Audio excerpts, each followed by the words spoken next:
Quoi de neuf, le œuf? C'est l'info surprenante du jour. Salut Effie, tu sais, c'était la Saint-Valentin et je t'avoue que ce jour-là me déprime toujours un petit peu. Bonjour Morgane. Tu sais que je pourrais t'aider à trouver le grand amour? Je te remercie, mais comment peux-tu m'aider étant donné que tu es un robot? Le Japon utilise bien des robots pour aider les personnes participant à des speed dating.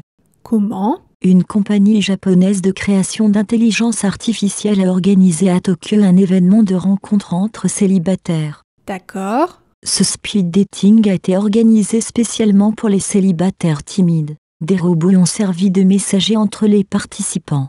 Mais est-ce que les participants se sont rencontrés pour de vrai? Oui, ils étaient assis l'un en face de l'autre comme dans un speed dating classique, sauf que les présentations étaient assurées par de petits robots circulant entre eux sur une table. Je vois, c'est quand même un peu étrange. Donc tu me dis que cet événement a été organisé pour des personnes très timides. C'est exact. Tous sont admis être trop anxieux et pas assez confiants au début des rencontres pour prendre la parole. Oui, c'est vrai que ce type de rencontre peut être stressant au début.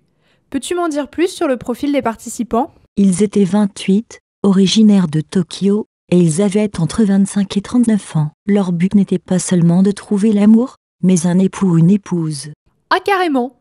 Donc ces petits robots avaient une sacrée charge sur les épaules quand même. En effet, les robots étaient même surnommés robots chasseurs de mariage. Waouh, ça en jette! Et est-ce que ces cupidons robotiques ont réussi à former quelques couples? Oui, sur les 28 participants, 4 couples se sont formés. Les autres ont quand même été ravis de l'expérience. Incroyable!